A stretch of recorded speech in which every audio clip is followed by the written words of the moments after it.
So guys, subukan natin yung si Soy Soy. Kasi siya.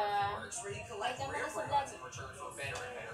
Hi. That a 3-story base is always better than the regular default 1-story base, since the 1-story base has way more room in its entrances for rats to sneak in and break your valuable brain rots. However, this actually isn't the case. While the 3rd story of your base seems like Kahit a sa logical mga place to store bata, brain rots, since it kahit takes sa the most mga time to manok, steal them, aso, these smart pusa, players have started taking advantage of this all when they around fly tayo other dito. magic carpets up to this exact spot right here. And when other players try joining into the server, the player So guys, floating there napakaingay is sa now labas gawa inside the ng base where they can fiesta ngayon My dito agent sa took my amin. lucky sneakers away. That made me totally May embarrassed. I realized sayawan daw without sa them I was court. nothing. So after the game, I told my coach I was done. Basketball cost me way Nanonood too pa yung much. anak ko ng I let my TV. parents down. I made my best.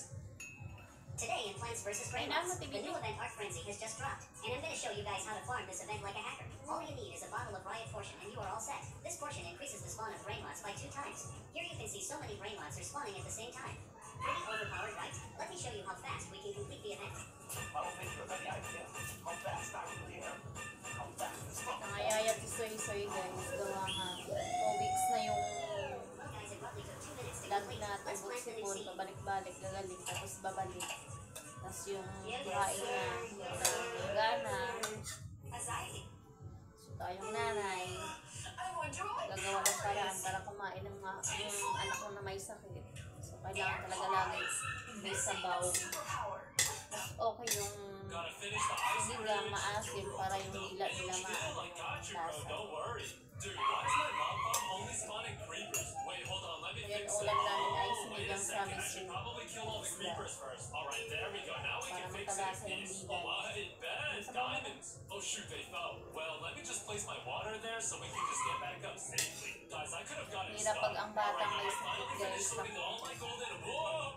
Sobrang hirap pakainin. Hirap sa lahat. Kaya Yes, we'll get Grey Goose. Oh, ingat ang lahat sa atin. Gawa ngayong panahon niya yung pabago-bago, aaraw sa ano, tapos pagkahapon, biglang uulan.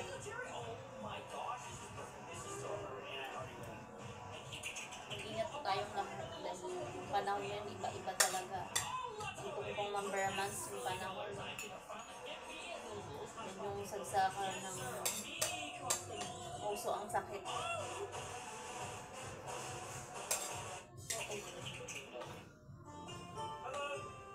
Hey, Sam.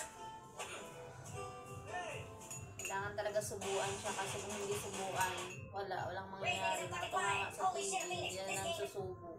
So I was playing Plants vs. Brainrots Diba? when the third admin abuse began. But this Tawa admin siya, abuse guys. was as OP as the update Alam day niya one. eh. It all started when admin started spawning 6-7s. Pero very good siya ngayon guys kasi medyo malakas na siya kumain ngayon. But they didn't even Naubos na yung binili namin ng tinapay Although they kanina. did some OP admin stocks, I used my full Siya lang pay-to-win nakaubos powers nun. to get almost 50 of all the secret Thank seeds. you, Lord. The admin chest was also unlocked, but me and my zombie brother went there, only to get disappointing rewards. My brother wanted to leave. He was sad. He just wanted to go out and play at this Uy, point. binukod ko The yung biggest sabaw 6-7 was kasi me, and my brother left the game. I ayaw was niya about to leave nahahalo when out dito of sa nowhere, the kanin. secret dev Gusto spawned, niya and he nilito had some yung shiny, sabaw na interesting nakabukod. secrets in his base. I told him I didn't like the admin abuse when he asked me to be ready. I asked, ready for what? When he told me to go back to my garden, and I saw behind me a Titanic Actini and Minity marching So down. guys, ang haba I ng video sprinted to my natin, garden and bye! used my pay-to-win powers on the wheelbarrow. Good evening sa lahat. Thank you. It was coming from